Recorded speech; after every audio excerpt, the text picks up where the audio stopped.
नमस्कार दोस्तों।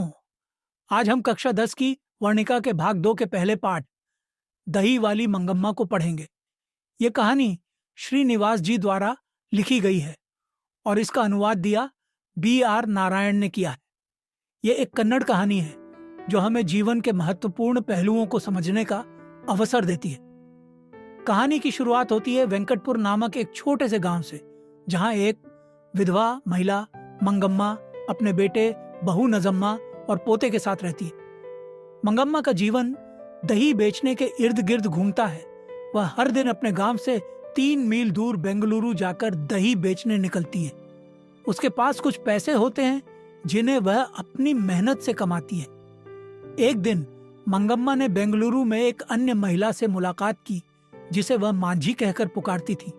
मांझी मंगम्मा की अच्छी मित्र थी और जब भी मंगम्मा बेंगलुरु जाती वह मांझी से मिलकर अपनी समस्याएं और सुख दुख साझा करती।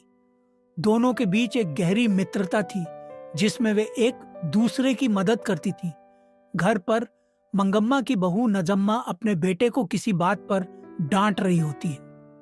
यह देखकर मंगम्मा ने अपनी बहू से पूछा कि वह अपने बेटे को क्यों पीट रही है। नजम्मा, जो पहले से ही तनाव में थी, मंगम्मा को भला बुरा कहने लगती है और कहती है कि मंगम्मा का लाड़ प्यार ही उनके बेटे को बिगाड़ रहा है। मंगम्मा का बेटा जब इस स्थिति को देखता है तो अपनी मां से कहता है कि क्या उसकी पत्नी को अपने बच्चों को डांटने का हक नहीं है। यह सुनकर मंगम्मा थोड़ी नाराज हो जाती हैं और कहती हैं कि अगर वह बोझ बन गई हैं तो उन्हें अलग खाना बनाना पड़ेगा।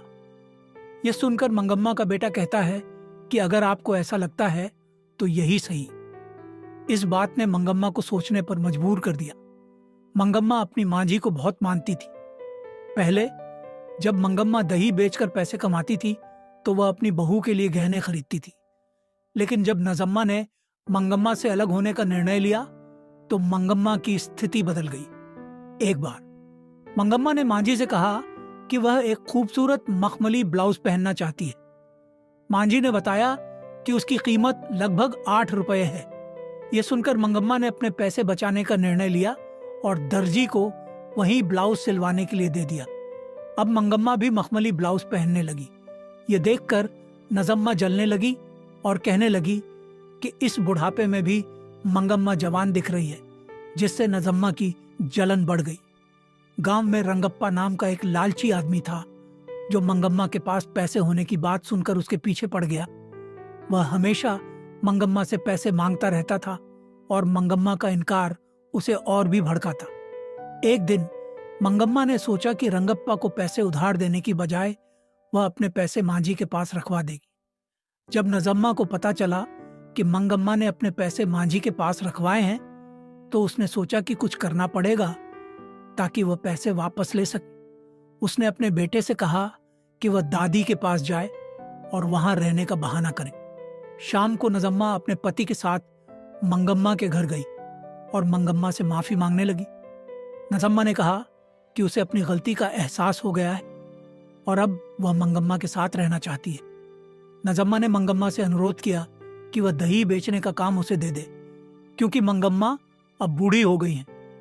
मंगम्मा ने इसे स्वीकार कर लिया और इस तरह नजम्मा ने दही बेचने का काम अपने हाथ में ले लिया। कहानी का अंत इस बात पर होता है कि नजम्मा ने मंगम्मा की मदद की और उनके जीवन में एक सकारात्मक बदलाव लाए। मंगम्मा को अब आराम करने का समय मिला और वह अपनी बहू के साथ अपने पोते की देखभाल कर सकी। इस कहानी के माध्यम से हमें यह सीखने को मिलता है कि परिवार में आपसी समझ, सहयोग और एक दूसरे की भावनाओं का सम्मान कितना महत्वपूर्ण है। जब हम एक दूसरे की भावनाओं को समझते हैं और एक दूसरे की मदद करते हैं तो हम एक मजबूत और खुशहाल परिवार बना सकते हैं। उम्मीद है कि आप सभी को ये कहानी अच्छी लगी होगी और इससे कुछ नया सीखने को मिला होगा। धन्यवाद।